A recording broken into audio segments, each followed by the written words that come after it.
The City of Montreal held a municipal council meeting during which they discussed EMIS, the Équipe mobile de médiation en intervention sociale. During the meeting, the project was presented and the council disclosed what were the next steps for EMIS, as well as more of the objectives for the project. Stay tuned for the whole council to hear more about the EMIS project.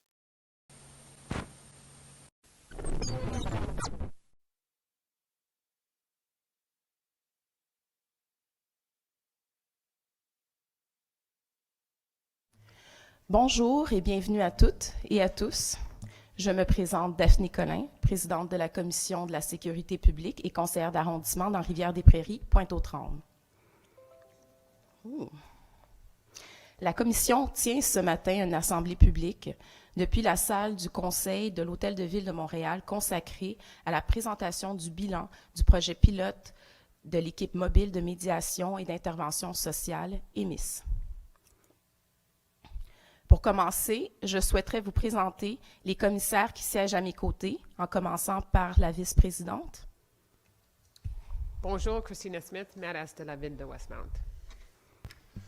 Bonjour, Younes Boukala, conseiller d'arrondissement à la Chine.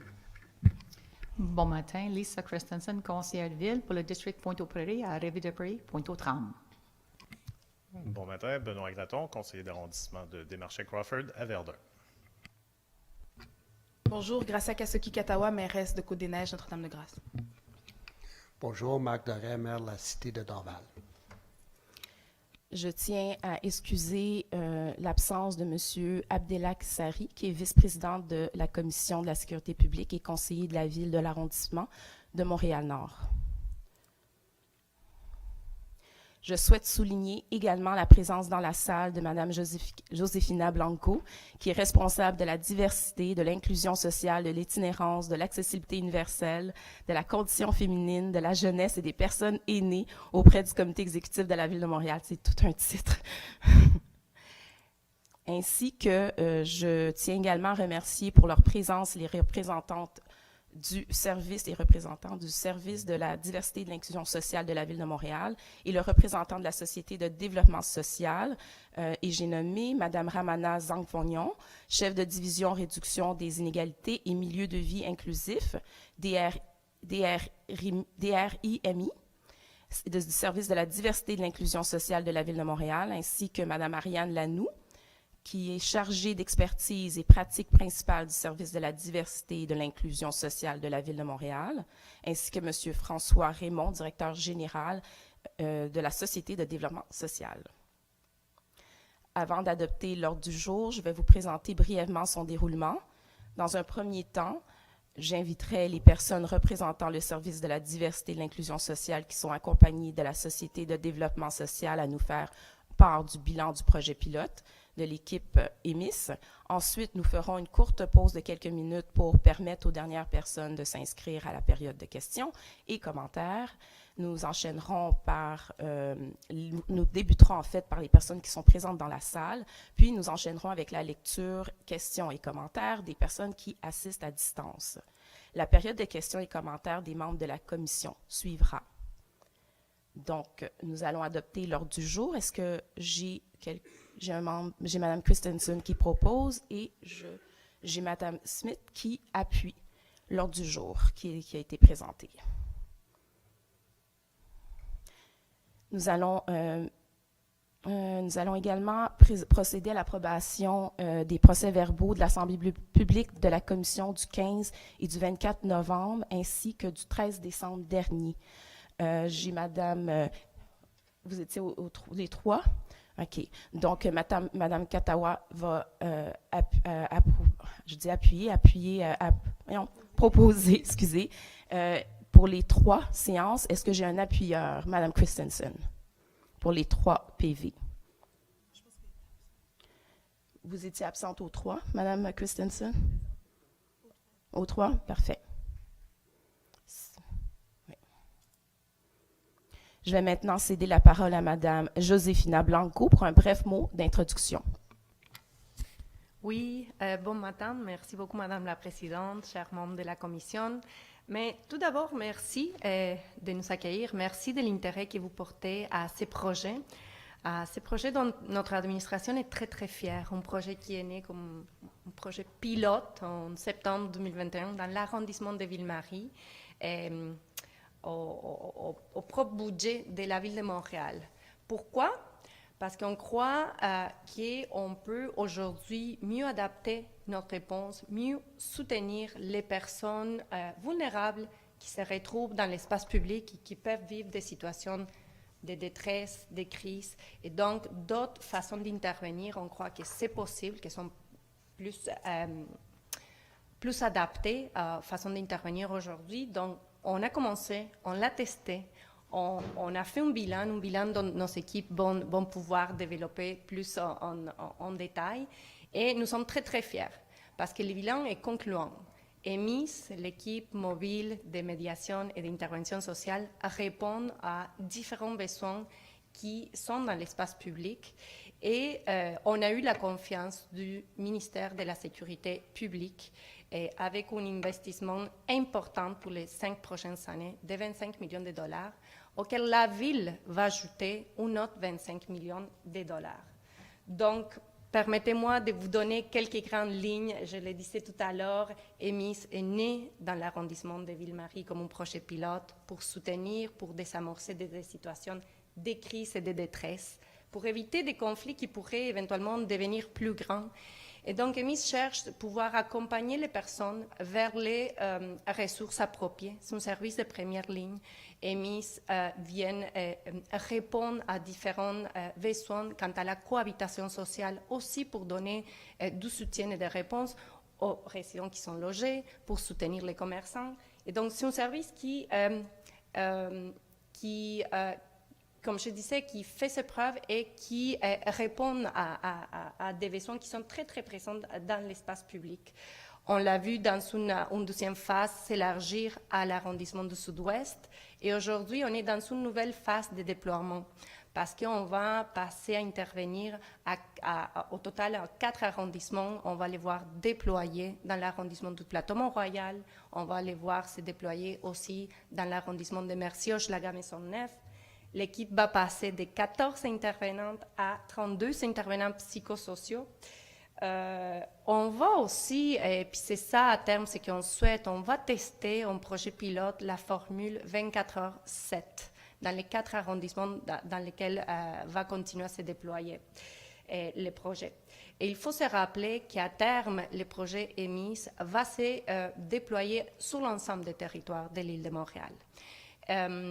Et dans chaque coin où on va continuer à se déployer, va répondre aux besoins locaux. Donc, c'est un projet qu'on suit de très, très, très près.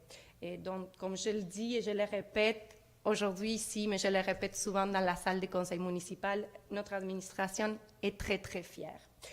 Et permettez-moi aussi de dire que tout ce que vous allez entendre tantôt, ce que je viens de dire, je peux vous dire de façon très, très fière que je l'ai vu sur le terrain. Je me suis rendue visiter l'équipe, pas une fois, sinon 2, 3 fois. J'étais au boulot à la SDS quand les équipes se préparent pour sortir, quand vont me parler de la situation, est-ce qu'on a des appels, comment on va entamer la journée. J'étais là, je l'ai vu. Et j'étais là aussi quand on a sillonné les rues en Ville-Marie, dans le secteur Émilie-Gamelin. Et on va à la rencontre des gens, on va voir s'ils ont des besoins particuliers, si on peut les aider, si on peut les référer. Et j'étais là aussi quand EMIS reçoit des appels et il faut se rendre aux organismes communautaires. Et la notion de mobile est vraiment là. Je réfléchissais aujourd'hui au terrain que j'avais fait dans différentes circonstances et je me disais, les noms du projet est très, très bien choisi. Et d'ailleurs, aujourd'hui, il ne peut pas être là, mais j'étais sur le terrain avec mon collègue Alain Vaillancourt, qui est le responsable de la sécurité civile. On a été aussi sur le terrain avec la mairesse. Et on voit qu'EMIS répond à un besoin. On voit qu'EMIS aussi s'implante de façon graduelle, concertée et de façon complémentaire au magnifique travail qui font déjà les organismes communautaires, au bon travail qui fait les SPVM. Donc ça, il faut aussi les garder en tête. EMIS, c'est un service de première ligne qui travaille en complémentarité avec l'écosystème qui vient soutenir les personnes vulnérables. Donc, je ne vais pas m'étendre beaucoup plus parce que je veux laisser les équipes pouvoir parler des origines, pouvoir vous donner quelques statistiques par rapport au bilan qu'on présente aujourd'hui, mais permettez-moi de remercier très chaleureusement Ramana Sanfonion, les équipes de SDIS, François Raymond et les équipes de la SDS, un partenaire des choix, un partenaire extraordinaire pour la Ville de Montréal, et bien évidemment aussi tous les intervenants et intervenantes qui font partie de cette équipe qui est vraiment extraordinaire. Il y a un grand accent qui est mis aussi quand les équipes sont recrutées. Je regarde François parce qu'il le sait, on a parlé à quelques reprises, et sont des équipes très, très complémentaires, très diversifiées, ce qui permet de répondre de façon très, très adéquate et appropriée aux différents besoins pour soutenir les personnes vulnérables dans les besoins dans l'espace public. Merci beaucoup. Merci aussi, Ariane. Merci, Madame Blanco. Monsieur Raymond et moi allons nous partager la présentation donc pour vous présenter en fait le projet EMIS, c'est quoi ses origines. Le projet EMIS est en fait né de plusieurs constats que nous avons pu faire collectivement. Des constats dans un premier temps sur la croissance, la complexité des besoins pour les personnes qu'on dit vulnérables, des besoins de première ligne dans les espaces publics. On a beaucoup entendu dans les médias, dans la société civile de façon générale, donc la croissance des appels, des interventions dans les espaces publics qui vont impliquer des cas de plus en plus complexes, des cas de plus en plus longs, qui vont nécessiter énormément de partenariats.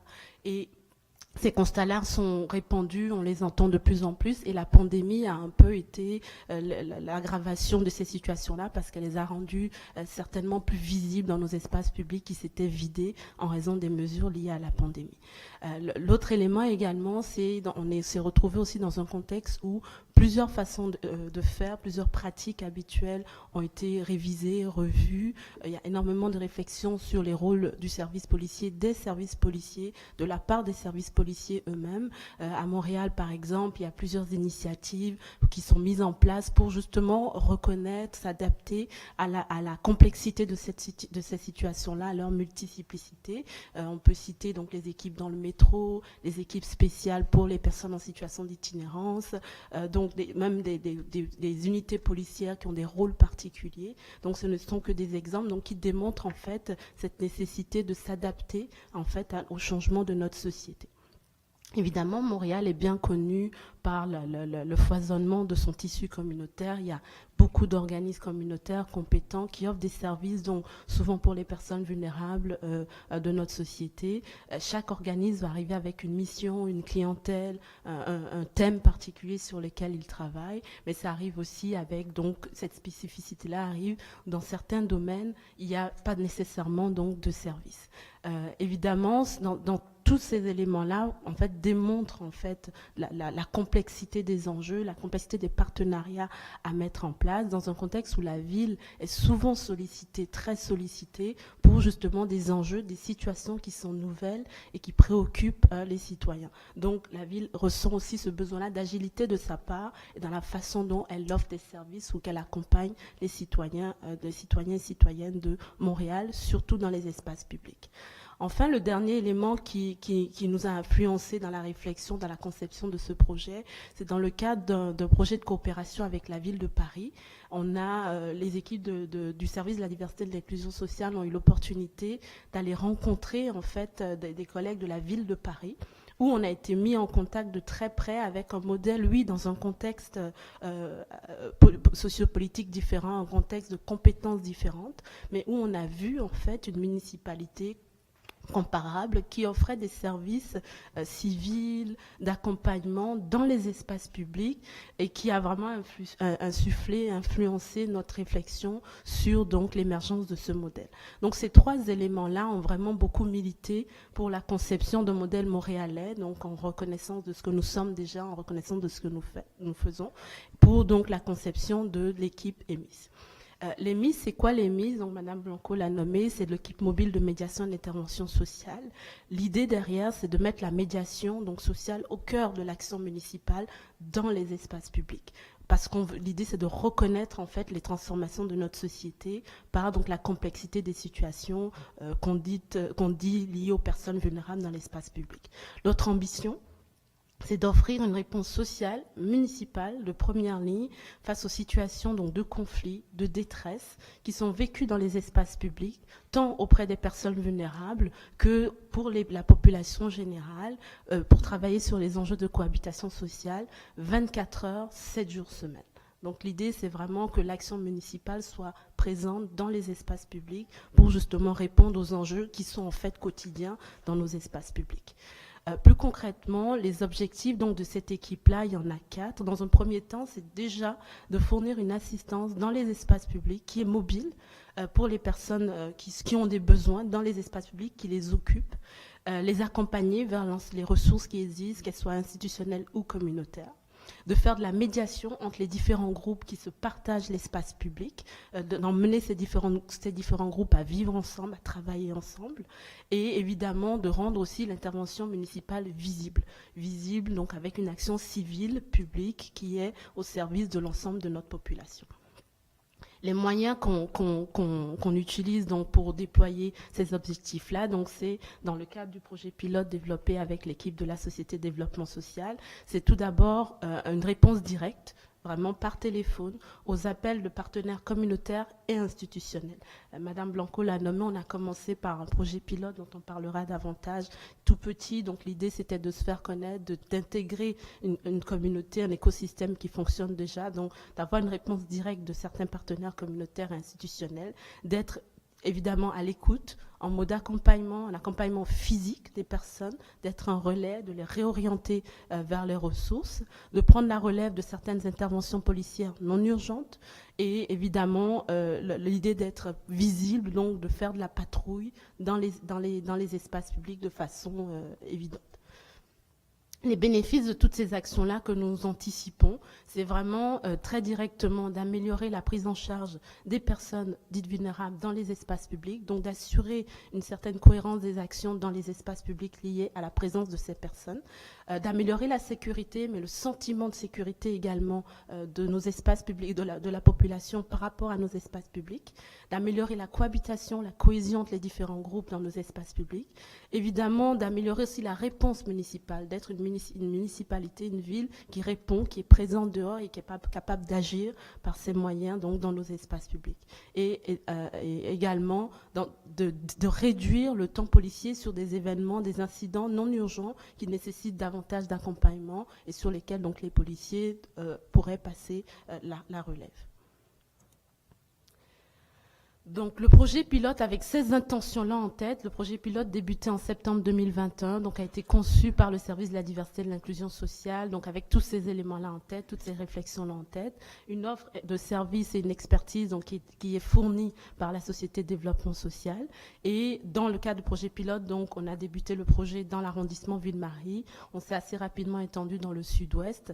Un partenaire, j'ai parlé tout à l'heure des partenariats, donc le SPVM, en fait, les postes de quartier dans les différents arrondissements, donc ce sont des partenaires importants, et évidemment les organismes communautaires qui travaillent ou qui naviguent autour des enjeux sur lesquels nous travaillons. Donc, ceci étant dit, en fait, l'idée ici est de rappeler dans tous ces messages, dans toute cette intention de l'EMIS, donc l'EMIS est beaucoup de choses, il y a aussi des choses que l'EMIS ne fait pas. L'EMIS, donc, dans ce que je viens de vous décrire, l'EMIS, donc l'idée c'est d'avoir des médiateurs sociaux de première ligne qui vraiment interviennent sur le domaine public, Donc ça veut dire que l'EMIS, ce n'est pas une équipe mixte, ce n'est pas une équipe mixte avec la police ou avec le réseau de la santé par exemple. L'EMIS est une intervention dans le domaine public, donc l'EMIS ne rentre pas par exemple dans les résidences, donc on est vraiment spécialisé dans l'espace public comme Ville de Montréal, là où on intervient vient de façon principale. L'EMIS est destiné à tous les usagers de l'espace public. C'est sûr que le projet pilote ayant débuté dans le centre-ville, les enjeux sont beaucoup tournés sur la population en situation d'itinérance, donc évidemment ça a pris beaucoup d'espace, mais notre ambition c'est vraiment de desservir toutes les situations possibles liées à l'occupation de l'espace public, quelle que soit finalement la clientèle, le type d'enjeu qui est présent dans l'espace public. C'est également, on pense aussi que l'EMIS devient un outil de veille sociale incontournable pour la ville, d'être donc au fait des situations lorsqu'elles arrivent, d'être au courant et de pouvoir agir justement comme ville de façon efficace en étant directement sur le terrain. Dans ce sens-là, l'EMIS donc n'est pas un réseau de transport, donc l'EMIS n'est pas un système de taxi social par exemple, ce qui est des outils qui existent dans certains milieux. Et enfin, l'EMIS est un outil de médiation, donc on veut résoudre les conflits entre les différents usagers, quels qu'ils soient, prévenir par exemple les incivilités dans certains cas, être en lien avec la population pour justement créer ce lien de confiance et d'influence auprès de l'ensemble de la population. Donc ce n'est pas un outil de répression du tout, et ce n'est pas un outil pour remplacer l'action communautaire ou les actions spécifiques des organismes qui se font déjà, qui se déploient déjà sur le territoire. Je vais maintenant passer la parole à François Raymond de la Société de développement social. Il y a une courte vidéo très concrète là, qui vous montre l'intervention de l'EMIS. Nous avons suivi 2 patrouilles de l'EMIS, l'équipe mobile de médiation et d'intervention sociale. Présentement, on est à l'îlot Voyageurs, on est juste à côté de la station Berry-UQAM, aux abords du parc Émilie-Gamelin en fait. Donc c'est un secteur évidemment où il y a beaucoup d'activités, il y a beaucoup de mouvements, des va-et-vient, tant de personnes en situation d'itinérance que de personnes vulnérables. Après moins de 10 minutes en compagnie de Sébastien et Camille. Émis, bonjour. Oui, bonjour, Sylvie, l'arrondissement de Marie, ça va bien? Le duo d'intervenants va répondre aux inquiétudes d'un citoyen liées à la vente de drogue. On a lâché des appels, beaucoup d'appels quand il y avait des indésirables dans l'escalier. Qu'est-ce qu'on va faire? Là, nous, évidemment, on va inclure ce secteur dans nos patrouilles. Le concierge à côté s'est piqué 2 fois en ramassant des seringues, il s'est retrouvé à l'hôpital. On va être là pour aller vérifier s'il y a des seringues. Puis nous, par la suite, on va se mettre en contact avec les travailleurs de rue du secteur. Réaction du citoyen face à cette prise en charge par des intervenants plutôt que des policiers. Plus il y a de gens concernés, plus de gens qui nous entendent, plus on risque de solutionner le problème. Ça va permettre aux policiers de se décharger d'un travail qui n'est pas nécessairement le leur, qui peut être parfois difficile pour les policiers d'aller mobiliser les équipes, les services communautaires mis à leur disposition.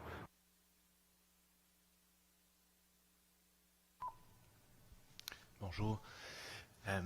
Alors, au niveau des publics visés et les services offerts par EMIS, d'une part, on a d'aller vers les personnes en situation de vulnérabilité dans l'espace public, donc de leur fournir une assistance mobile et rapide, de les écouter, de les informer, les sensibiliser et aussi de les rassurer, et finalement de les référer, mais aussi de les accompagner vers les ressources appropriées. Comme disait Sébastien, des fois, c'est pas évident. La référence est une chose, l'accompagnement en est une autre, et ça pousse à des meilleurs résultats.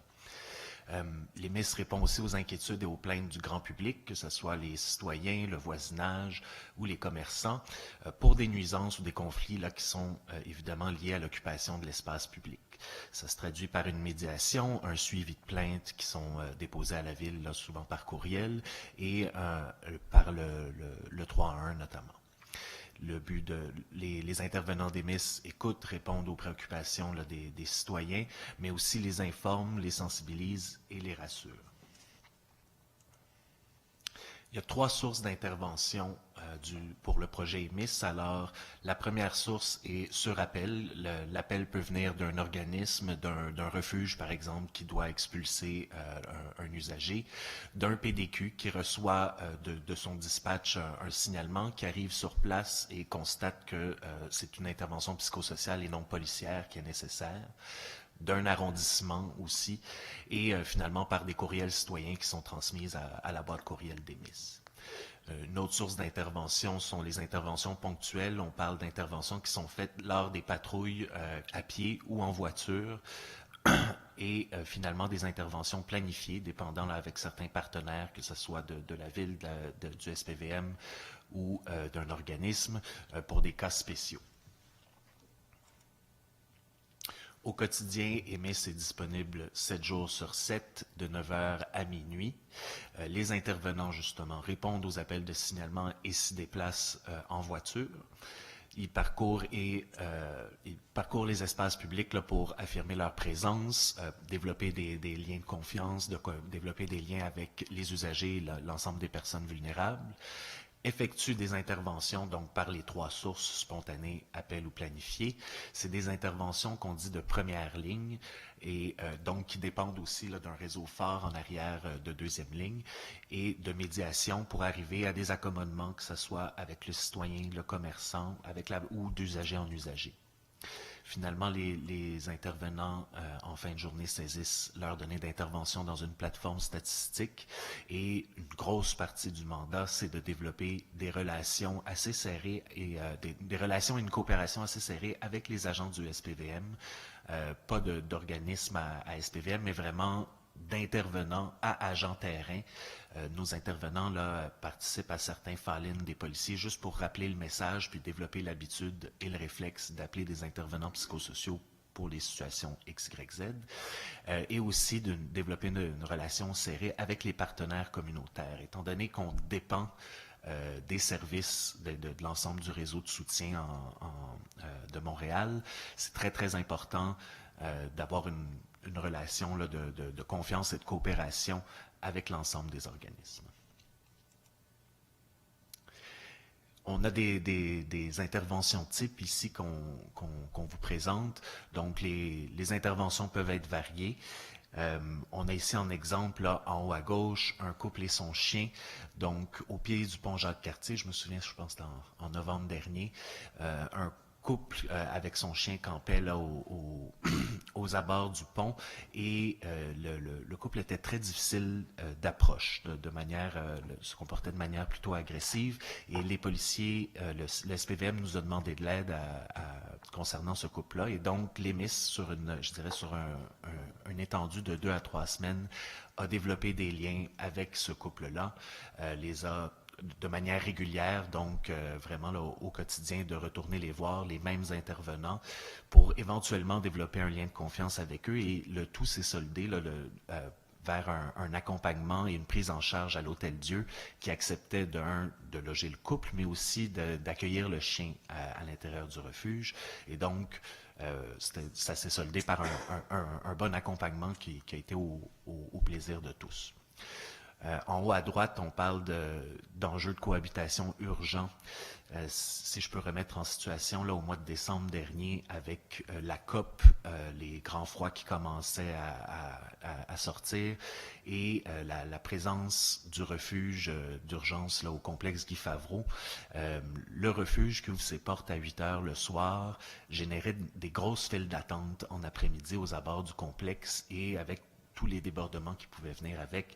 Certains, en fait plusieurs citoyens là s'étaient plaints du fait que certains avaient du mal à accéder à leur logement, d'autres voyaient des usagers qui venaient se réchauffer là, entre les 2 portes et ils étaient témoins de toutes sortes d'événements comme de la consommation, des batailles, des disputes et il fallait absolument là, qu'un plan d'action soit mis en place pour pouvoir gérer cette situation-là.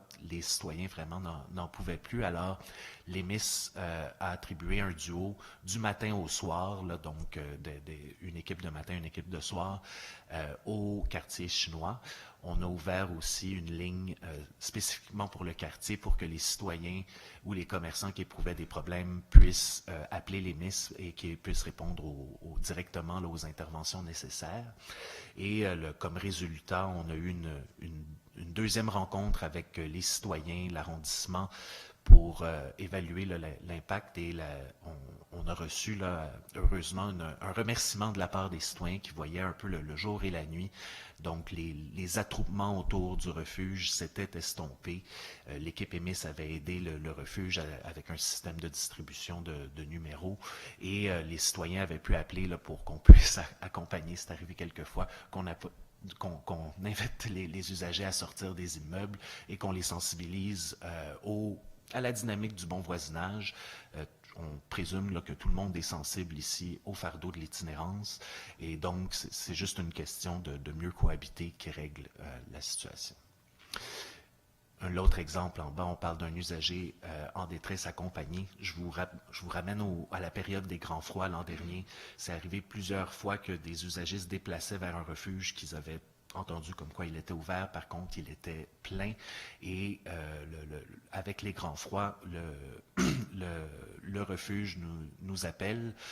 Nous, on se présente sur les lieux pour comprendre le besoin de la personne en question, et après une série d'appels, on a pu relocaliser la personne. Ça, c'était avant que les refuges d'urgence ouvrent. Là, on pouvait se rendre jusqu'à l'ouest de l'île ou à Laval pour placer une personne.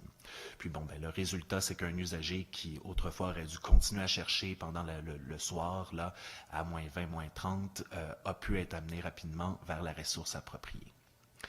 Ensuite, ne pas laisser un usager au dépourvu.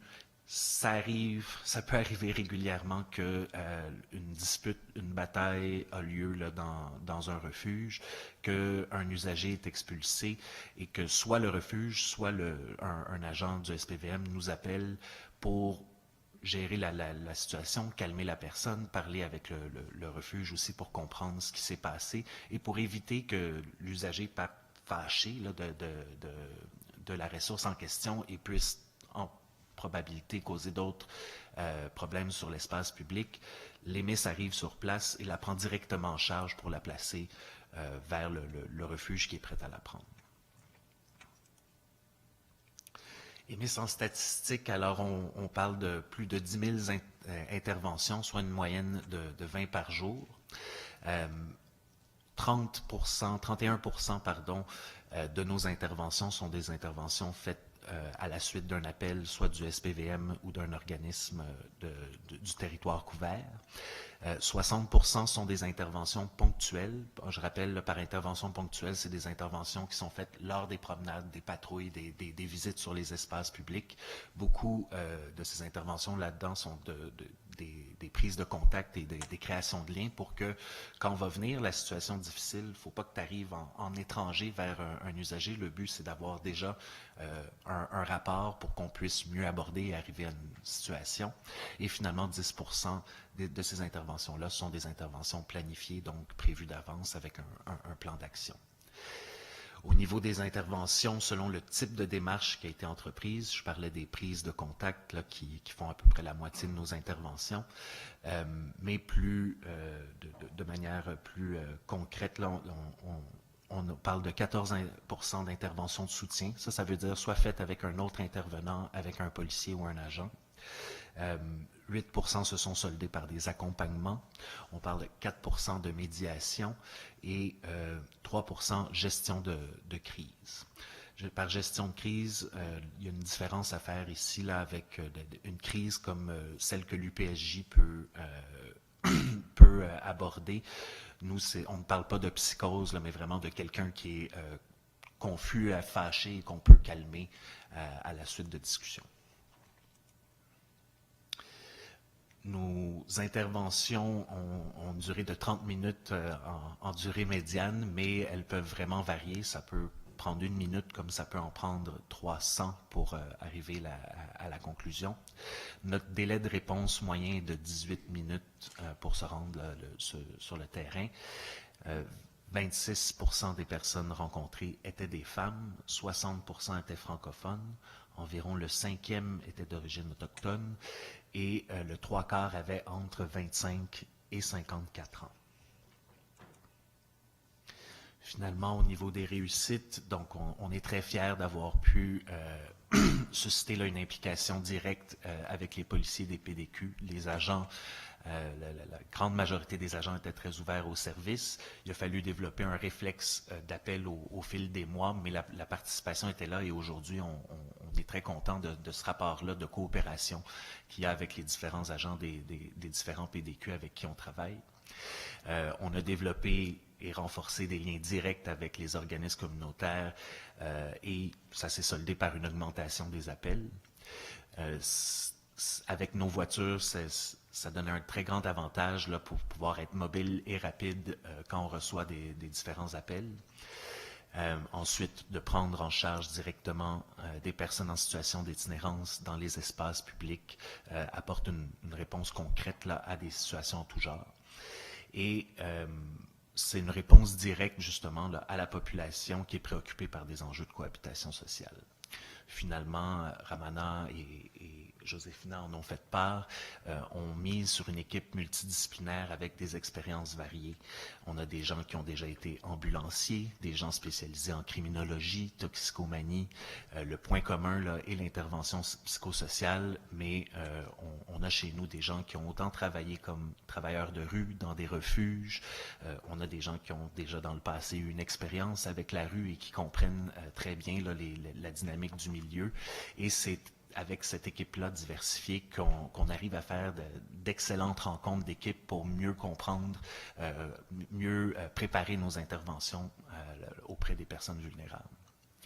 Dans les pistes d'amélioration, c'est un défi qui est au quotidien. Donc, on est un nouvel acteur dans un écosystème qui est déjà bien occupé. Il y a un réseau là, très, je dirais, très fort là, en termes de soutien à la vulnérabilité, mais c'est important justement de présenter avec l'ensemble de ces ressources-là qu'on ait un service complémentaire, qu'on n'est pas du tout en compétition avec ce qu'ils font et que d'ailleurs on repose beaucoup sur une coopération avec ces services-là et sur leur connaissance plus poussée des enjeux locaux pour aborder les différentes clientèles.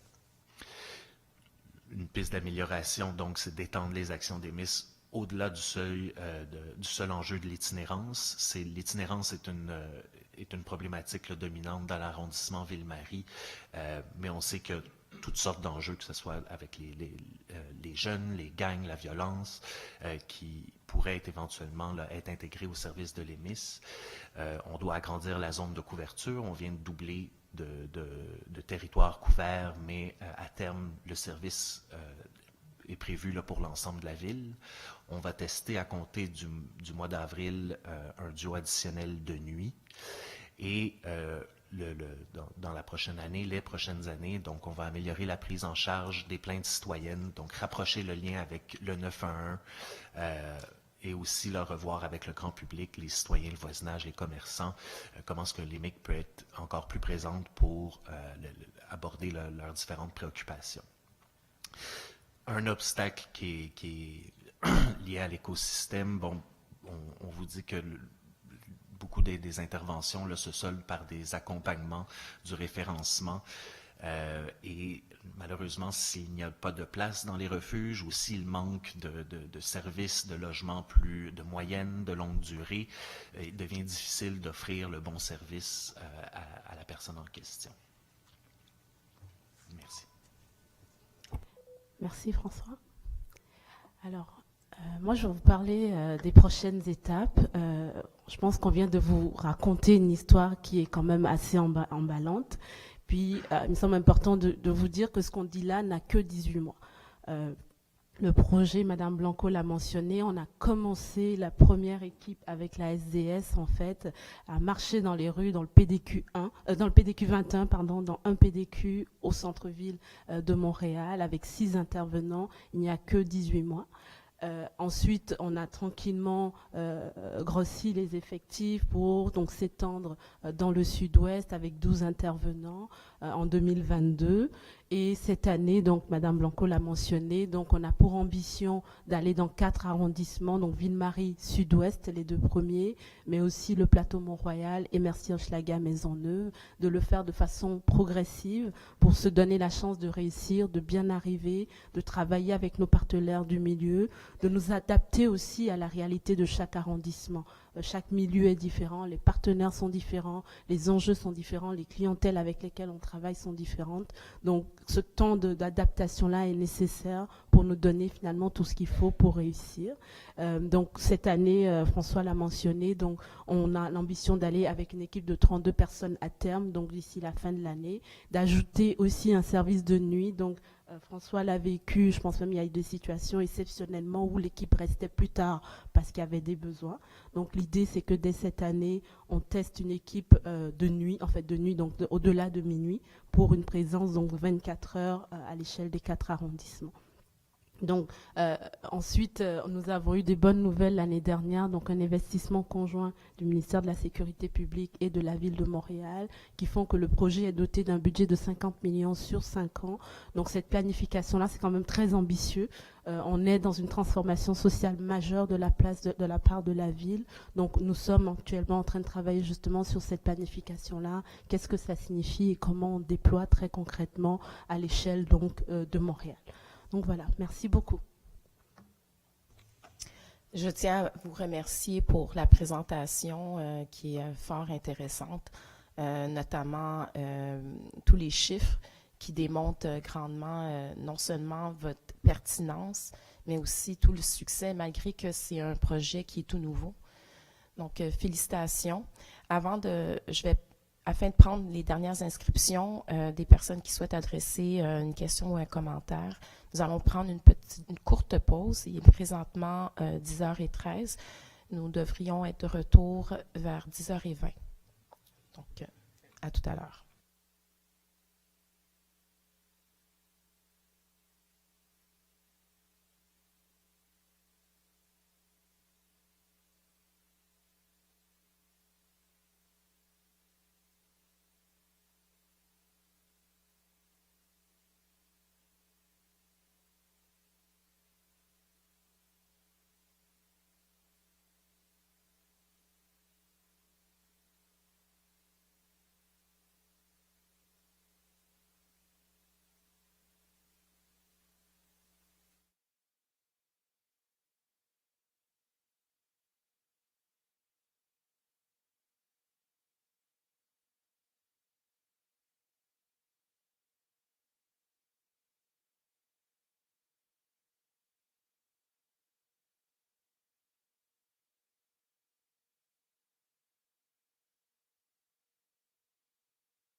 Donc, nous voilà de retour.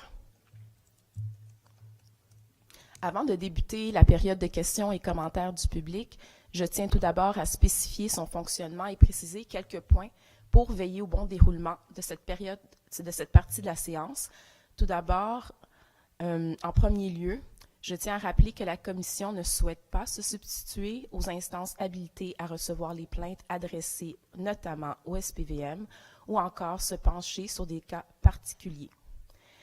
Les questions adressées en commission ne doivent pas porter sur des dossiers ou des cas individuels de plainte. Je vais commencer par appeler les personnes inscrites présentes dans la salle qui souhaitent intervenir.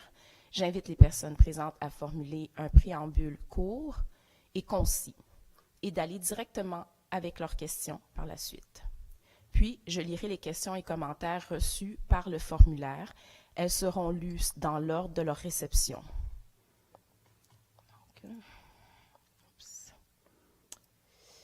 Donc, Monsieur Marcel Lanoux.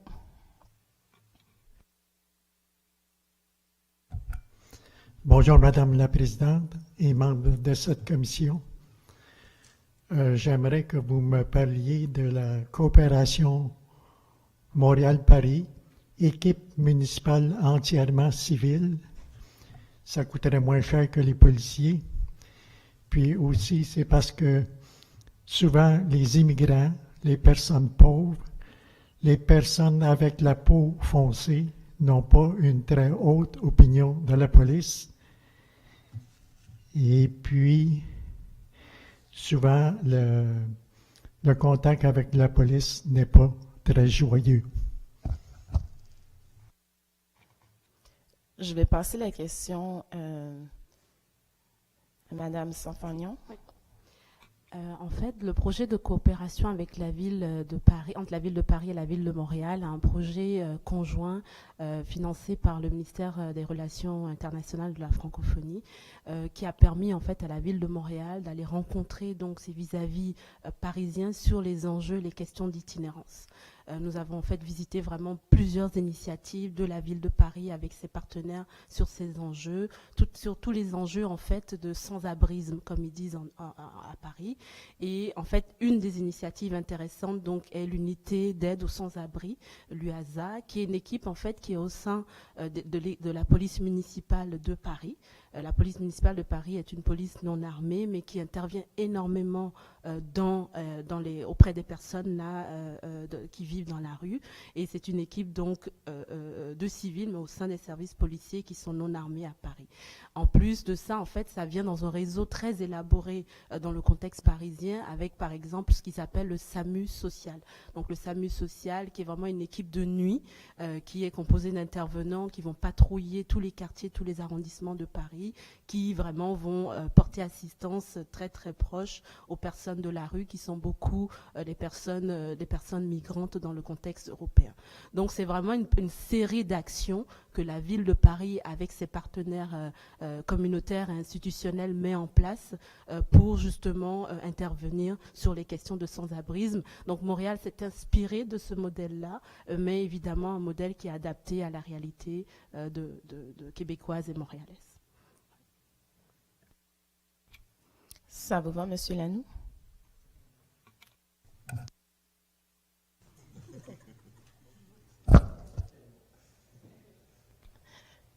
Merci. Je tiens tout d'abord aussi à spécifier que dans la salle, il y a Monsieur le commandant Alexandre Lelièvre de la division opérationnelle prévention et sécurité urbaine, qui est également accompagné par Monsieur Ismaël Sougou, conseiller en développement communautaire de la prévention et sécurité urbaine. Merci de votre présence. Je continue avec Monsieur Jean Duval. Oui, bonjour à tous. J'aimerais tout d'abord me présenter comme ayant été itinérant ici à Montréal. Je l'ai été accidentellement. J'ai été parachuté dans ce monde-là pour à peu près 5 mois. Je viens de m'en sortir. Mais j'aimerais, mon commentaire va probablement donner une piste à des gens ici qui travaillent dans le domaine. Et puis moi, j'ai des pistes de solutions aussi. Tout d'abord, vous savez, on ne peut pas être contre la vertu. Ce que vous faites, là, vous savez, ça prend une grandeur d'âme, là, une candeur aussi. Vous aimez les gens. On ne peut pas être là-dedans et puis ne pas aimer rendre service à autrui. Hein. Mais je vais juste aller en rafale. Là. J'ai votre dépliant. Là. C'est pas paginé, alors j'y vais au pif. Là. Ce qu'est EMIS, c'est ce qui ne l'est pas. Vous dites, dans la première ligne, c'est une équipe mixte avec la police ou la santé. Vous ne l'êtes pas. D'accord? Mais vous savez que l'itinérance, c'est 50% de la population. Quand on parle des itinérants, j'y suis allé, moi. Et on m'a parachuté à l'Hôtel-Dieu parce que j'avais un chien.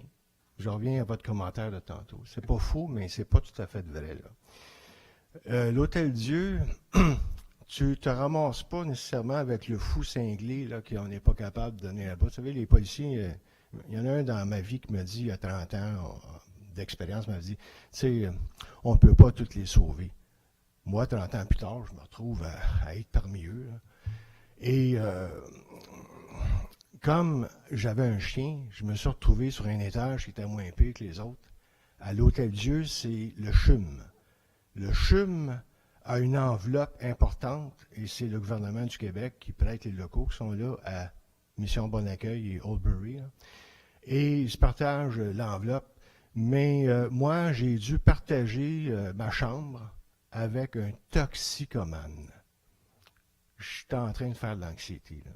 Je commençais à paniquer parce que le gars se shootait dans sa jambe, à côté de moi. C'est pas normal. Tu sais, là, le chien, le couple, là, c'est bien beau, mais il ne faut pas le mettre dans une situation pire qu'il était au début. Tu vas le rendre malade. Encore pire. Mon expérience. Je tourne la page, puis là, je vous dis, c'est 50% de la population qui est affectée par la maladie mentale. D'autres, c'est d'autres problèmes. Je vais aller la page que je veux absolument parler, là, c'est celle où est-ce que mon chien, là, le toxicomane, je viens juste de le relater. Vous avez également, je vais parler de la place du Puy, le parc Émilie-Gamelin, je vais parler d'Archambault, puis je vais parler de la destruction de ce quartier.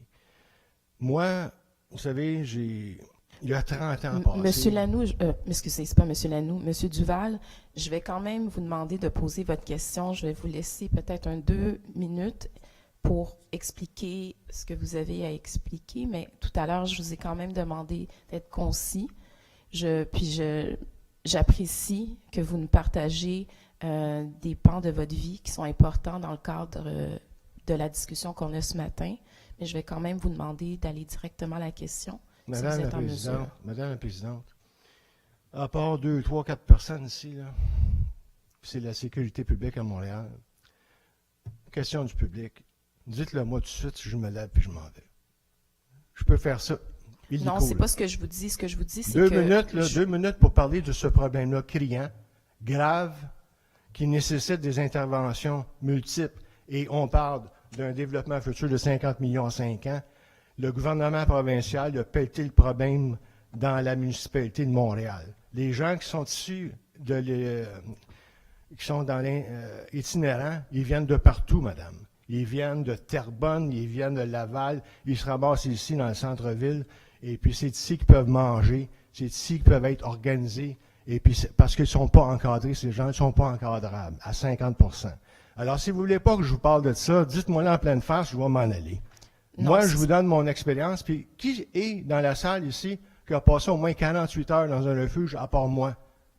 Personne. Alors, si vous voulez avoir là, vraiment le portrait juste, là, dites-moi de m'en aller, je vous le répète, dites-moi de me lever, puis je m'en vais. Ça va prendre 5 minutes, mon intervention. Monsieur Duval, on se connaît. Ah oui? Oui, on se voit à chaque commission. Donc, j'apprécie ce que vous êtes en train de nous partager grandement. Et je pense que c'est important. Mais en même temps, on a besoin aussi de connaître c'est quoi la question que vous posez à travers l'explication que vous venez de nous donner. Ça fait déjà plus de 5 minutes, donc je vous ai quand même laissé du temps. Je peux également vous laisser un peu plus de temps, mais vous allez devoir aller directement à la question et vous avez une deuxième question par la suite. Voilà. Vous pouvez aller à la question. On Merci. parle de préambule, Madame la Présidente. Je n'ai pas terminé mon préambule. Je vous le dis, je vous le répète. Si vous me dites à moi, passe tout à ta question, je n'ai pas la chance d'expliquer des faits importants de l'itinérance. Je ne veux pas parler de mon cas personnel. Là, je m'en viens à une explication de comment vivent les itinérants la situation. Je l'ai vécu là, une couple de mois, puis je suis à même de pouvoir en parler. C'est pas un itinérant professionnel qui va venir vous parler de la difficulté de l'itinérance, mais moi, je l'ai observé. Alors, si vous voulez, je vais faire ça en rafale, puis je vais poser ma question en dernier, mais j'en ai pour 2 minutes à terminer. Qui a passé depuis 48 heures ici? J'ai demandé. Il n'y a personne d'autre que moi. Vous devriez faire l'exercice. Vous devriez être incognito puis jouer le jeu de vivre l'expérience. Je vous jure, que ce soit à Guy Favreau, que ce soit à CARE, que ce soit au refuge de l'Hôtel-Dieu, ils ont tous des façons de faire différentes. Contrairement à Toronto, là, que j'ai entendu plusieurs personnes me dire ça, c'est pas la même qui me disait ça.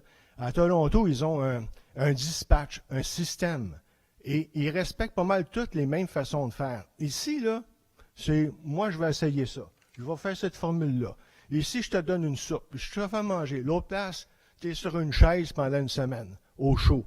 À Guy Favreau, là, on parlait d'un problème où est-ce que le monde était entassé dans le Chinatown. Là. Mais si bol. On ne laisse pas un chien dehors à moins 20. Le monde a fret. Laissez-les rentrer, puis parquez-les avec des chaises. Au moins, ils ne gèleront pas. Les gens, on a désinstitutionnalisé le problème de la maladie mentale il y a 30 ans dans les hôpitaux.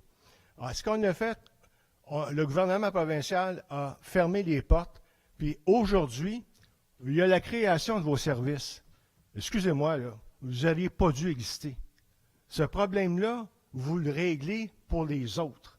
Puis c'est grave, parce que 50% de la population itinérante, c'est la grosse maladie mentale. Ce sont des gens qu'on ne peut pas récupérer. L'organisation, allez vous promener dans le quartier, là, Guy, ici, là, sur la rue Sainte-Catherine, d'Adjovani, là. Moi, j'ai vécu ça, là, c'était pas mal beau dans ce temps-là. Archambault s'en va. C'est des indicateurs très importants. Ça démolit les quartiers. Le fait... Je vous demande de poser la question maintenant, Monsieur Duval. Je vais faire mieux que ça, madame. Ça vaut même pas la peine que je la pose. Vous n'êtes pas à l'écoute. Puis quand on vient ici, là, je ne sais pas c'est qui a décidé tu as 2 minutes pour faire ton énoncé, puis tu as la question après. Qui a décidé qu'on a si peu de temps à Montréal pour venir s'expliquer? Monsieur, ça fait 7 minutes que je vous laisse pour faire votre préambule. Puis il y a d'autres questions, en fait. Vous ne saurez pas, à moins qu'on communique avec moi, qu'on veut avoir des explications à l'extérieur d'ici. Je suis ouvert. Vous avez mon téléphone. Vous avez mon site. Merci, Monsieur Duval. Vous êtes toujours bienvenu dans nos commissions. Si vous respectez les règlements, tout simplement. Merci. Que le citoyen n'aurait que 2 minutes. C'est qui le sans-génie qui a pensé à ça? On est dans une commission de la sécurité publique. Je vais prendre une pause. Nous reviendrons dans quelques instants.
Oups.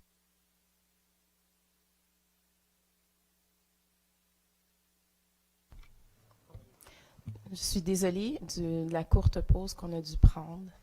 Donc, je vais reprendre les questions avec M. Ted Rutland.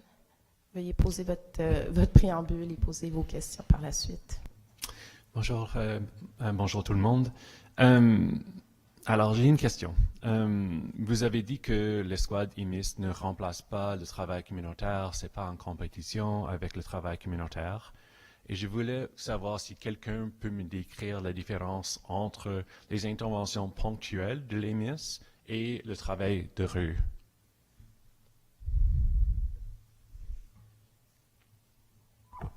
Alors, on ne fait pas de travail de rue nécessairement. À la SDS, de manière générale, on ne fait pas de travail de rue. De ce que je comprends, dans le travail de rue, il y a, oui, créer des liens, créer un lien de confiance, mais ça, je pense que ce n'est pas exclusif au travail de rue. Pour faire des bonnes interventions, il faut avoir développé ce lien-là au préalable, mais il y a des fois, on travaille avec des travailleurs de rue parce qu'on ne distribue pas de matériel de consommation ou de denrées de base. Et donc, dans cette optique-là, c'est pas le même travail. Donc, voilà. OK. Alors, ma question commentaire, c'est alors, je suis tellement en faveur de l'EMIS comme un remplacement à la police pour certaines formes d'intervention et j'utilise la petite plateforme que j'ai comme chercheur universitaire de promouvoir le travail d'EMIS. Mais si on parle des interventions ponctuelles, il faut savoir que ça nuit au travail de rue.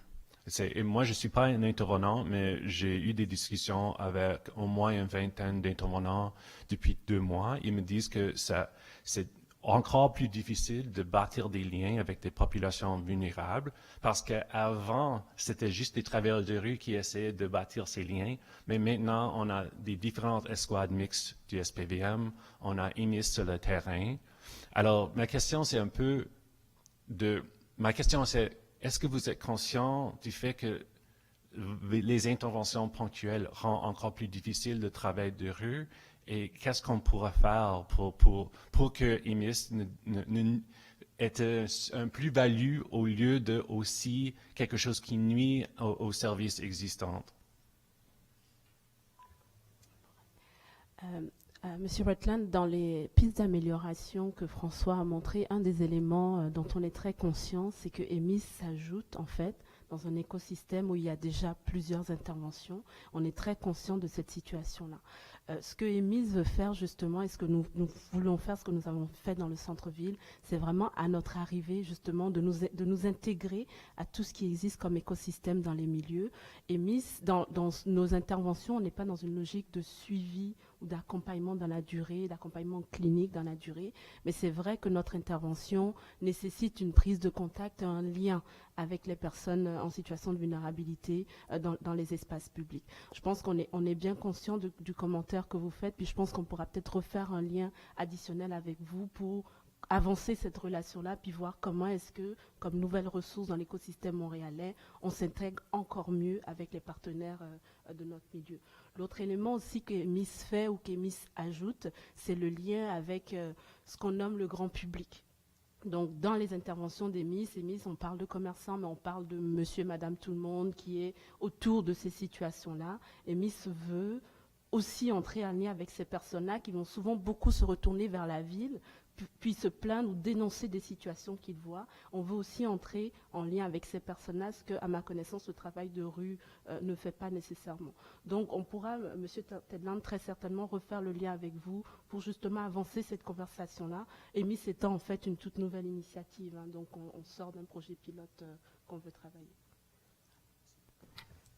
Si je peux me permettre d'ajouter quelques éléments à la réponse très complète de Ramana. C'est pour ça aussi que quand on parle qu'EMIS va aller vers d'autres territoires, l'importance justement aussi de la concertation.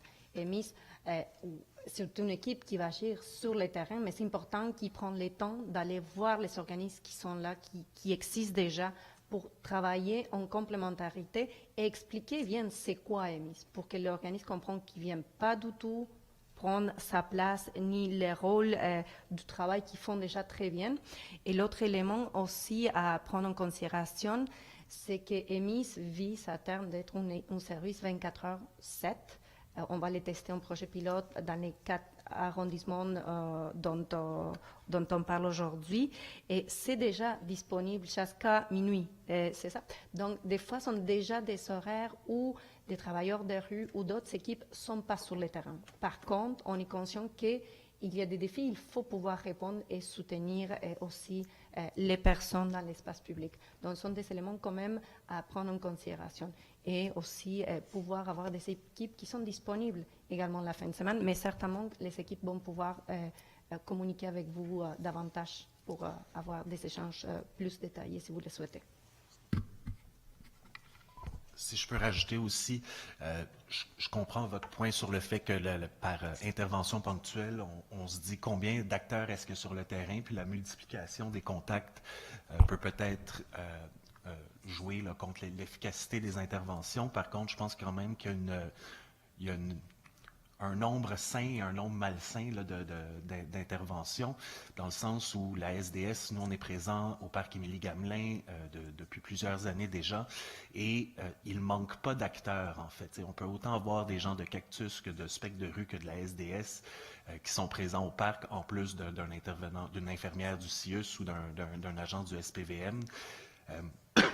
Et donc, oui, dans certains cas, le trop d'intervention ponctuelle sur une personne peut nuire, mais ce n'est pas la situation dans laquelle on se trouve, dans le sens où on respecte l'espace des usagers. Puis, dans notre philosophie, pour nous, il manque un usager, on veut être humanisé, veut être écouté, et d'avoir une personne de plus avec qui jaser 10-15 minutes de sa journée, de ses besoins. Je pense pas que c'est de trop non plus.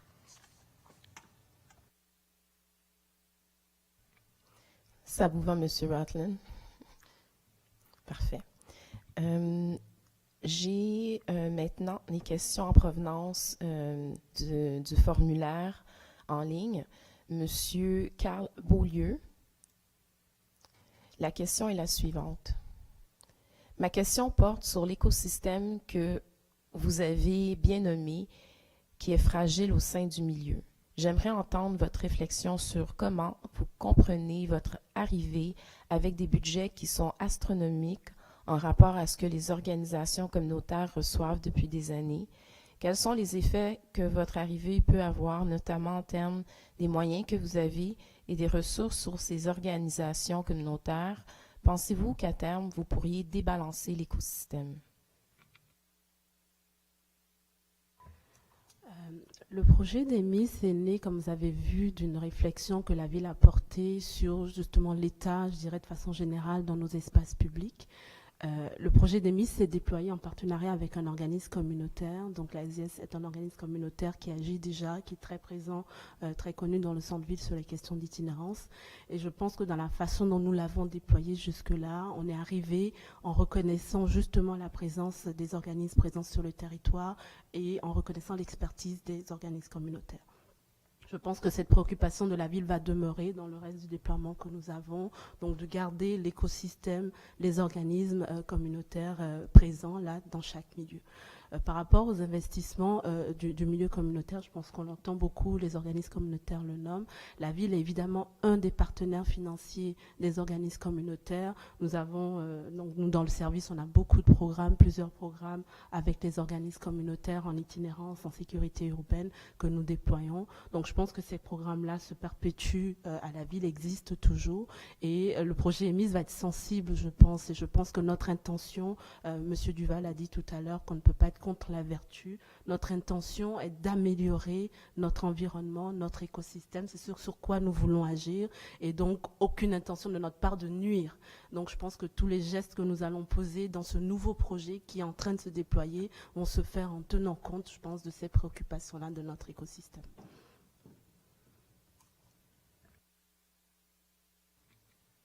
Merci.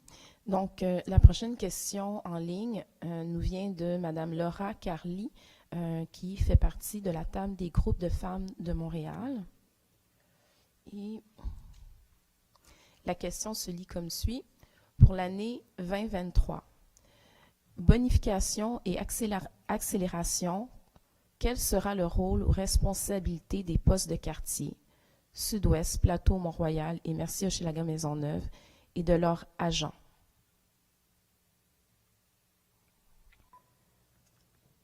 Si on se fie au déploiement du dernier 18 mois, notre lien avec le PDQ est très étroit dans le sens où un de nos objectifs est justement de prendre la relève de certaines actions policières. Donc, le lien avec le PDQ est très étroit en termes de relève d'action. Nous faisons vraiment beaucoup le lien avec nos collègues du SPVM, des PDQ, pour justement annoncer notre arrivée, discuter avec eux du type d'intervention dont on peut prendre la relève. Donc, je pense que le modèle va continuer de cette façon-là avec nos collègues des PDQ. Donc, l'idée, c'est vraiment de continuer cette relation-là avec nos collègues, d'annoncer notre arrivée, de travailler les interventions, les types d'interventions, comment on prend les relèves. Donc, je pense qu'il n'y a pas d'intention de changer le modèle qu'on a testé là au cours des derniers 18 mois.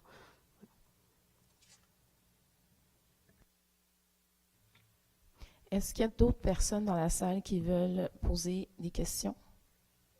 Non, ça va. Donc, nous passons à la période de questions et commentaires des commissaires. Est-ce que j'ai un commissaire? Madame Katawa, allez-y. Oui, donc merci beaucoup pour votre présentation. Je trouve vraiment intéressante le questionnement puis les discussions autour de la clarification de votre rôle dans l'écosystème. Je pense qu'on n'a pas encore toutes les réponses, mais juste la discussion que vous avez eue avec M. Rutland, en fait, j'ai compris dans votre présentation, parce que je vous avais posé des questions là-dessus, que le mot-clé pour vous, c'est espace public. Puis moi, je suis en train de réfléchir notamment, là, bon, je sais que ça s'en vient dans d'autres arrondissements, fait qu'on est en train d'évaluer les besoins à Côte-des-Neiges-NDG. Nous, on a des besoins beaucoup liés à la jeunesse, finalement, en général, à Côte-des-Neiges-NDG. Donc, si je regarde, on reconnaît l'importance des travailleurs et travailleuses de rue. On est en train de voir est-ce que ces personnes-là peuvent faire le pont entre les écoles, tu sais, le moment où les jeunes sont à l'école, puis le moment où ils sont ailleurs. Ce ailleurs-là, ça peut être parfois dans l'espace public, mais ça peut être aussi dans des lieux qui ne sont pas espace public. Mon point ici, c'est que, tu sais, avec un EMIS adapté aux besoins de Côte-des-Neiges-NDG, ça serait par exemple que EMIS pourrait être sur l'espace public pour soutenir ces jeunes-là, mais que ça serait important quand même d'avoir les travailleurs de rue qui travaillent avec les écoles dans un premier temps, puis les travailleurs de rue peut-être qui vont se retrouver dans les maisons des jeunes ou dans des organismes communautaires qui offrent en fait du soutien aux jeunes. Puis comme mairesse, j'ai l'impression que tout ça va permettre d'avoir une présence tout au long du parcours puis de l'espace-temps du jeune, d'avoir une ressource disponible finalement pour le soutenir. Donc, c'est plus un commentaire puis pour ajouter en fait aux réflexions que vous êtes en train d'avoir sur votre rôle puis la complémentarité avec d'autres ressources qu'on peut avoir dans la communauté. Maintenant, une question. Je me demande quel type de profils font partie de l'équipe EMIS? Profil professionnel, de carrière, etc. Donc, principalement, l'équipe qui a été recrutée pour faire l'EMIS en début de projet, c'était principalement des intervenants psychosociaux de la SDS qui travaillaient déjà dans les espaces publics, les immeubles, là, pour apporter un soutien de première ligne aux personnes en situation d'itinérance. Chez nos intervenants, donc, il y a un profil commun qui est l'intervention psychosociale. Par contre, les profils sont très diversifiés dans le sens où tu as des gens qui étudient en travail social, des gens qui étudient en criminaux. On a quelqu'un qui est à la technique policière aussi. Donc, je disais plutôt là, une dame qui a été ambulancière dans le passé, quelqu'un qui a fait de la rue, mais c'est des gens qui ont fini par faire un programme à vocation sociale, là, que ce soit de la toxico-criminaux, etc. Je veux juste rajouter, si je peux, pour clarifier là, le rôle d'EMIS. Vous avez dit l'exemple de travailleurs de rue qui travaillent avec les jeunes à Côte-des-Neiges. C'est un bon exemple où nous, on a besoin de ces travailleurs de rue-là. Parce que un cas type, si on reçoit un appel par rapport à une situation quelconque, c'est que ce travailleur de rue-là ne doit pas être là sur le moment. De la situation. Et donc, nous, on est appelé à arriver sur place, puis en discutant avec la personne, là, on va comprendre qu'il connaît tel travailleur de tel organisme, et c'est là qu'on va l'apporter. Ça peut clarifier le rôle aussi. EMIS agit un peu comme une pierre angulaire où il y a une situation, puis là, on va dispatcher, on va porter la personne vers la bonne ressource selon la situation qui arrive. Alors, de là le fait qu'on ne se substitue pas, mais qu'on mène une situation problématique vers sa solution. Monsieur Doré. Merci, Madame la Présidente. Merci pour la belle présentation aujourd'hui, très intéressant. On sait que le problème existe pas seulement au centre-ville, mais un peu partout sur l'île de Montréal. Je trouve le programme très intéressant. Je sais qu'il y a cet enjeu et se voit grandement à Montréal, mais ça existe aussi dans les villes liées, dans l'Est, dans l'Ouest, et les arrondissements plus à l'ouest de l'île et l'est de la ville. Le programme est en train de grandir, qui est excellent. Ma question est, comment est-ce qu'une ville liée ou un arrondissement qui n'est pas nécessairement dans le centre de la ville peut participer ou peut-être développer un partenariat pour avoir des ressources disponibles? On sait, dans le coin de l'aéroport, par exemple, on a une forte communauté autochtone. Il y a des problèmes qui existent. Il y a même 2 femmes qui ont été tuées récemment dans ce coin-là par accident de voiture. Et donc, ce serait intéressant s'il y aurait une façon de peut-être pas seulement penser au centre-ville, mais aussi dans les extrémités de la ville. Oui, Monsieur Doré, en fait, je pense que l'intention de bonifier ou d'accroître le déploiement de l'EMI, c'est vraiment d'aller justement à la grandeur de la ville. Les investissements de 25 millions de part et d'autre par la Ville de Montréal et le ministère de la Sécurité publique, en fait, l'idée c'est de croître le déploiement d'EMI. Donc là, on est dans 4 arrondissements. L'objectif et la planification qui est en cours, en fait, par la ville est justement de travailler sur ce déploiement-là. Donc, de réfléchir les secteurs, comment on y va, avec qui on travaille pour se déployer dans les quartiers. Donc, la réponse à votre question, c'est vraiment l'intention, d'où les investissements importants de la ville et du ministère. Et on travaille exactement sur ce déploiement. Merci pour votre question. Puis d'ailleurs, en faisant aussi référence à l'intervention précédente, à la vôtre, puisque vous parlez des réalités de votre territoire, nous avons fait mention qu'EMIS arrive en concertation avec les milieux, avec les organismes communautaires, avec les PBM. Mais votre question me fait penser qu'on n'a pas peut-être mis encore l'accent aussi aux échanges qui vont se faire et les liens qui vont se faire aussi avec les arrondissements et les villes liées, parce que vous êtes des experts aussi de votre territoire et vous les connaissez, vous savez sont lesquels les besoins.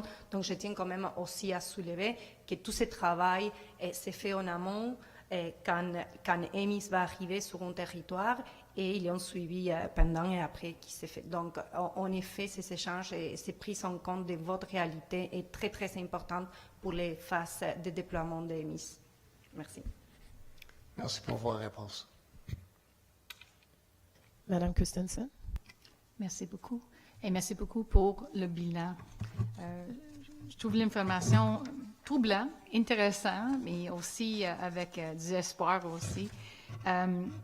Là, j'attends qu'on va en avoir 32 intervenants approximatifs pour le 4 arrondissements pour 2023. Le budget qui est là aussi. Mais en même temps, comme M. Doré dit, les extrémités de la ville, ils ont tous besoin. Puis je regarde EMIS un peu comme Bixi, avec le filet de déploiement, pour être sûr qu'il y a quelque chose attaché avant qu'il s'en va, complètement dans l'Est ou complètement dans l'Ouest. Mais en même temps, on sait qu'il y a une pénurie au niveau des travailleurs sociaux, des travailleurs au niveau des agents de police. Je suppose que le workforce est parti, mais il est parti. So, est-ce que tu prévois d'être capable d'avoir tes 32 intervenants? Et si c'est pour 4 arrondissements, on a 16, 19, 20, 21. Est-ce qu'on va trouver ces intervenants en temps pour vraiment aller en plus loin, plus profond, pour attaquer le problème qu'on voit dans nos arrondissements, nos propres arrondissements aussi. Moi, j'étais arrivée de Prairie Point. On a eu un encampement dans la forêt. On a des itinéraires qui couchent devant les épiceries. Et c'est pas juste aux quartiers centraux. On a des mondes qui veulent y chercher des ressources. Mais est-ce que les budgets vont suivre les besoins par le gouvernement du Québec? Est-ce qu'on est capable de faire le recrutement pour faire membre de ces équipes-là? Puis j'ai une petite sous-question après. Ben, ça, c'est de manière, la pénurie de main-d'œuvre, comme vous le dites, elle est assez généralisée à ce niveau-là et donc on doit composer comme tous les autres organismes avec ces problèmes-là. Par contre, quand le projet EMIS a commencé, initialement, on était 8 intervenants et en 3 semaines, on a pu recruter les 8 et ensuite passer à 12. En ce moment, on est en période de recrutement, puis ça avance bien, ça pourrait avancer plus vite, mais nous, on est confiants qu'on va pouvoir recruter nos intervenants. D'ailleurs, on en a un petit groupe qui arrive bientôt là, pour se rajouter. Il faut tirer partout sur les sites d'employabilité, les références. On mise beaucoup sur le bouche à oreille, mais là-dessus, on est confiant d'atteindre nos chiffres. Puis, les personnes que vous faites le recrutement, est-ce qu'ils restent? Parce que c'est un travail épuisant. C'est pas facile pour les travailleurs non plus. Et est-ce qu'ils restent? Est-ce que vous voyez un turnover des employés parce que c'est un travail très lourd? Le travail d'intervention de psychosocial dans la rue, c'est effectivement très lourd. Là. Moi, j'ai fait plusieurs immersions, puis on voit des choses assez traumatisantes au quotidien. Je me souviens à mes débuts à la Société de développement social, un intervenant me disait, un intervenant a 4 ans devant lui là, avant de se sentir usé, puis nous, on veut faire en sorte que les intervenants ressentent le moins possible ce fardeau-là. Nos intervenants sont restés jusqu'à date là, dans le projet. On n'a vraiment pas un gros turnover. Je pense qu'il y a 1 ou 2 personnes là, qui ont quitté depuis, mais on mise beaucoup sur l'encadrement des intervenants. Tous nos équipes ont une séance avec une psychologue là, à chaque mois. Nos assurances leur donnent plusieurs heures garanties avec un psychologue en présence ou en télémédecine. Et on s'assure aussi qu'ils aient les soins de santé qui viennent avec. Il y a beaucoup de marches, de se promener dans la rue, ça use le corps en même temps de faire de l'intervention. Donc, il faut qu'il soit bien encadré à ce niveau-là. Okay. Merci beaucoup.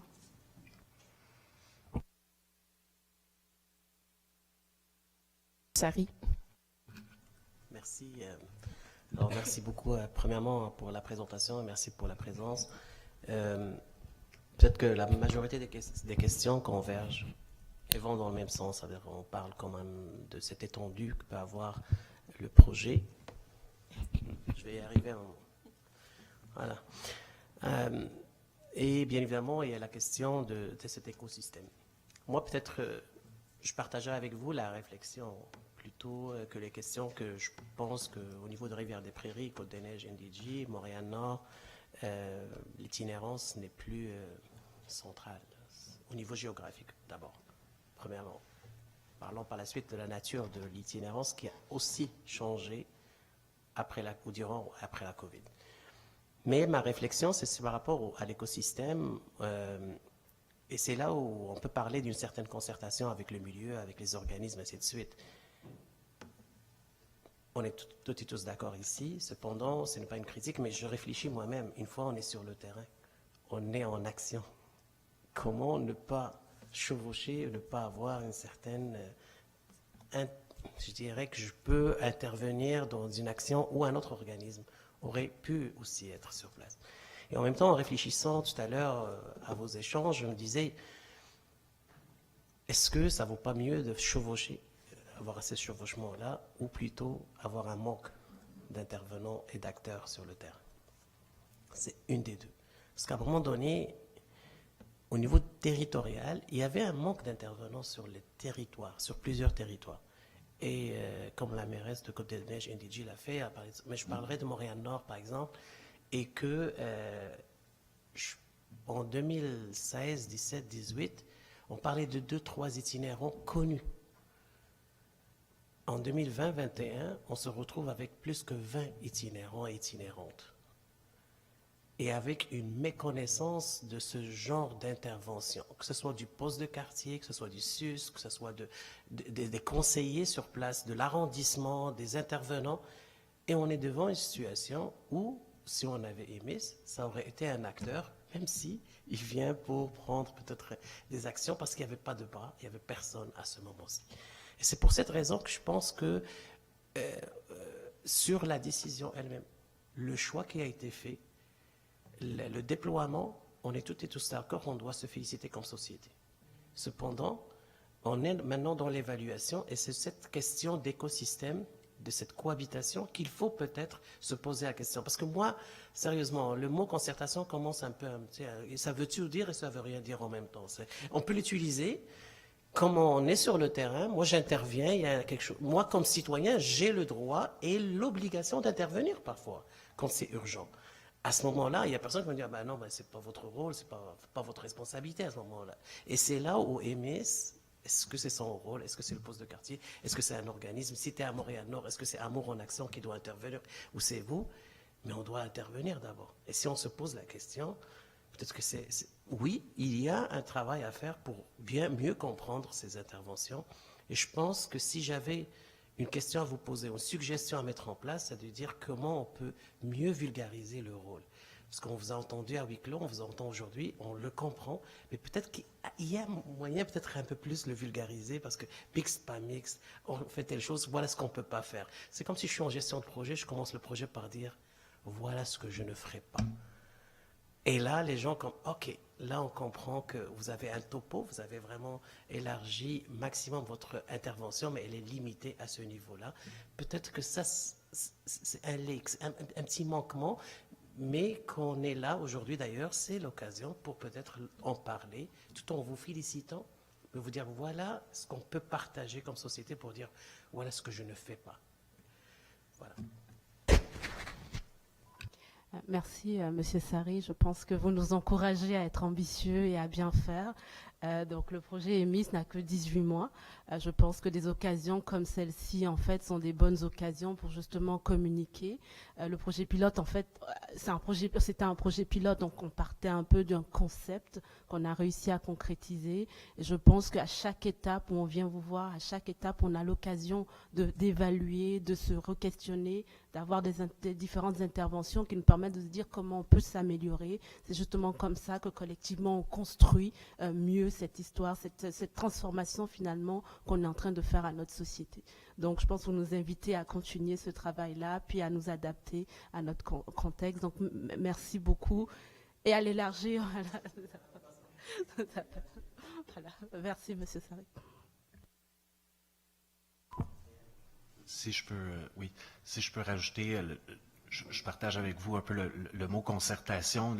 Il peut être surutilisé, puis des fois ça peut être une raison que personne ne bouge, personne ne fait rien, parce qu'on ne veut pas froisser l'un ou l'autre côté. Par contre, en termes de plutôt concertation, je parle plutôt de coopération, où pour le citoyen qui est mis devant une situation veut réagir, mais qui on appelle le PDQ, l'organisme, est-ce que c'est lequel des organismes ou lequel des services on utilise? Et à terme, le but, c'est qu'EMIS, pour cette situation-là, on pense à EMIS, et EMIS va s'occuper ensuite de collaborer avec l'ensemble des ressources pour pouvoir régler la situation, pour justement qu'on ne se pose pas la question qui j'appelle pour une situation qui concerne la vulnérabilité sur l'espace public.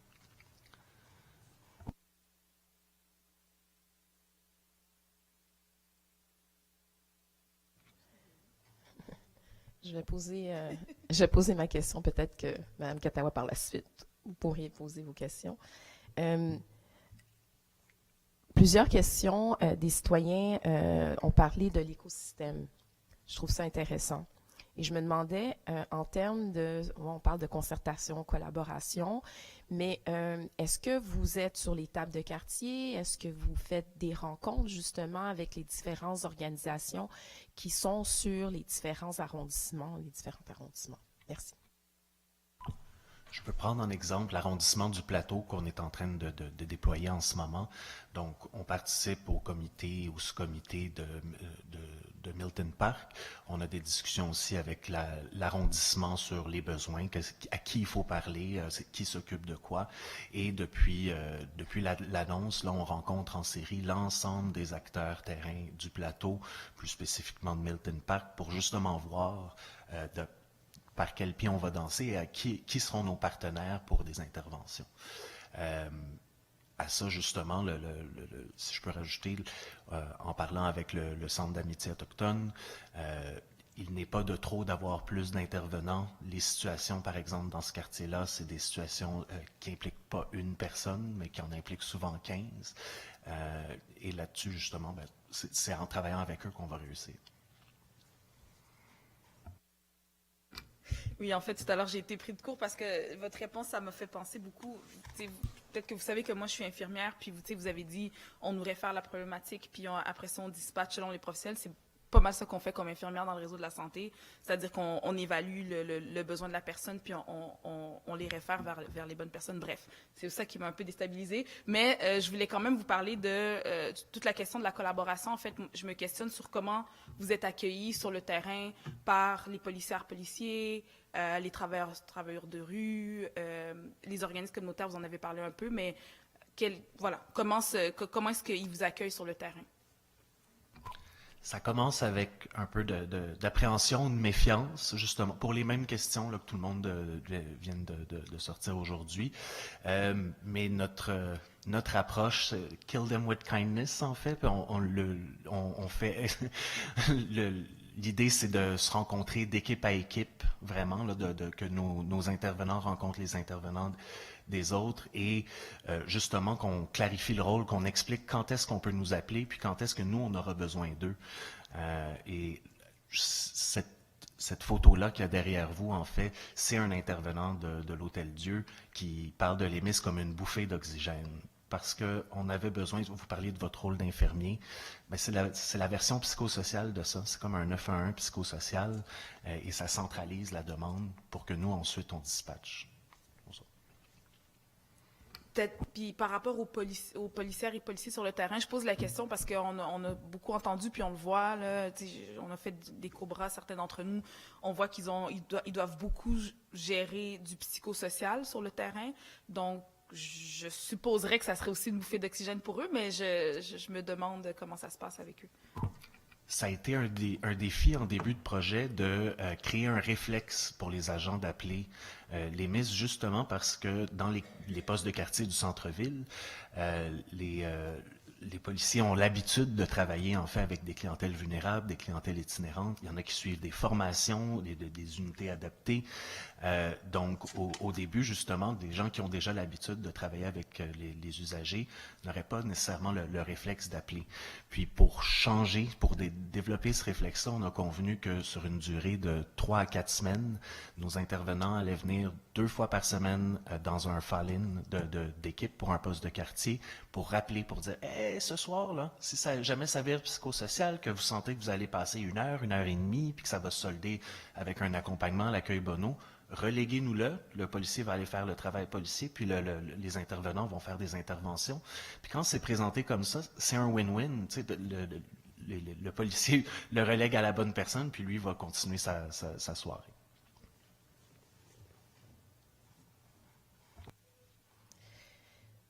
J'ai peut-être une dernière question.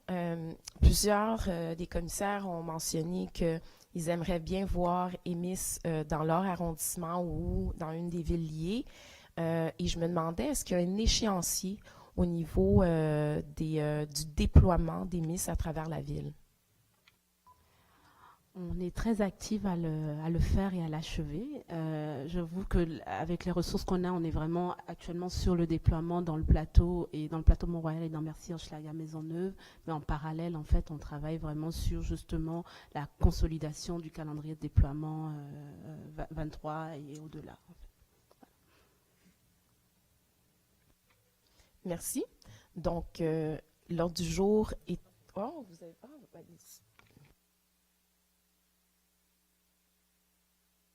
Allez-y. Plutôt une question par rapport à la gestion du territoire, là, en lien avec la dernière question de la présidente.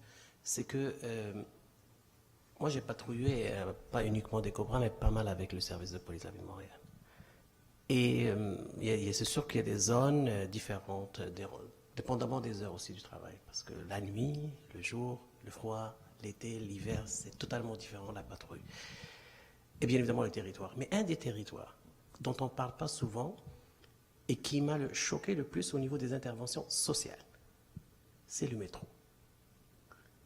Et je n'oublierai jamais une action que j'avais vraiment vécue avec 2 patrouilleurs du métro de l'unité qu'on appelle l'unité 50. Du métro qui est en même unité au niveau de... Qu'est-ce qu'il y a avec mon micro? J'ai toujours un problème avec le micro. L'unité 50, la clientèle, surtout l'hiver, est une clientèle qui refuse d'aller dans des refuges, qui refuse d'aller dans des lieux fermés et qui préfère rester dans un lieu où il y a plus de socialisation, mais qui est très, très difficile à appréhender, savoir ce qui peut se passer. Et on a eu des suicides, on a eu des cas, bien évidemment, d'intimidation. On a eu plusieurs situations où c'est très, très complexe du fait que la personne peut prendre le métro et aller n'importe où également. On parle vraiment à l'intérieur du métro et au sein du métro. C'est sûr que ce n'est pas un territoire. C'est pour ça que cette unité 50 a eu lieu à un moment donné. Pourquoi ils ont réfléchi? Parce que ça prenait vraiment une intervention rapide de la part d'agents et puis c'est pour ça que aussi la commission, dans le dernier mandat, aussi a décidé que la Société de transport de Montréal peut avoir des agents constables, ainsi de suite. Alors tous ces éléments-là, je pense qu'il ne faut pas négliger ce territoire qui est très mobile dans sa façon d'être aussi, et qui est un territoire montréalais aussi, et où, ce que j'ai vu, jusqu'à maintenant, j'ai toujours les images et la difficulté de parler avec la personne. Et déjà d'être là toute la journée et qu'à 23h ou à minuit, on veut le sortir de là parce que le métro va fermer, je peux vous dire que ce n'était pas vraiment quelque chose vraiment de simple. Moi, c'est plus pour Émis de penser à question territoire, parce que territoire, ce n'est pas L'Île-Villiers, 19 arrondissements, mais c'est un territoire mobile qui est très, très important au niveau des interventions sociales et au niveau des gens qui peuvent vraiment le fréquenter. Oui, tout à fait. Je pense que cet exemple-là témoigne de la complexité là, de notre écosystème. Si je ne m'abuse, le métro, justement, en fait, l'exemple du PDQ 50 dont vous parlez est une bonne illustration, justement, de tout ce qui existe comme équipe spéciale. Et si je ne m'abuse, donc, la police, en fait, a des interventions spécifiques dans le métro. La SDS également a des programmes particuliers pour cette clientèle-là dans le métro. Donc, il y a des initiatives, en fait, propres au métro. Dans l'état actuel des travaux, puis de la réception, de la réflexion, de la conception du projet EMIS, EMIS n'offre pas de service direct dans le métro, justement pour ne pas ajouter de la complexité à tout ce qui est. On est vraiment dans les espaces publics extérieurs.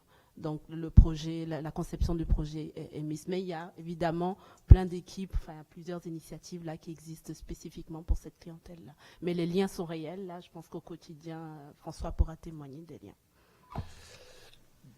Juste la Société de développement social, on a 3 projets avec la STM et le SPVM à ce niveau-là. Vous connaissez peut-être le projet EMIC, ça c'est l'équipe mobile. Bon, alors c'est un intervenant de la SDS, un constable de la STM et un agent policier. Ça c'est pour les cas les plus lourds, les problématiques récurrentes. Ensuite, il y a les brigades du soir où c'est 2 constables qui sont jumelés avec un intervenant pour que quand ils reçoivent un besoin d'intervention, justement, pour pas qu'il y ait de confrontation par l'uniforme, donc l'intervenant avance, les constables restent en retrait, l'intervenant avance pour aborder la personne, pardon. Et il y a aussi des duos d'intervenants seuls qui se promènent dans le réseau du métro. Il y a encore beaucoup à faire, là, c'est toute une dynamique, le réseau lui-même, mais il y a une coopération avec EMIS dans le sens où quand vient le moment d'expulser quelqu'un ou quelqu'un doit sortir, ben là, on peut se parler par message et prendre le relais justement pour faire l'accompagnement vers la bonne ressource.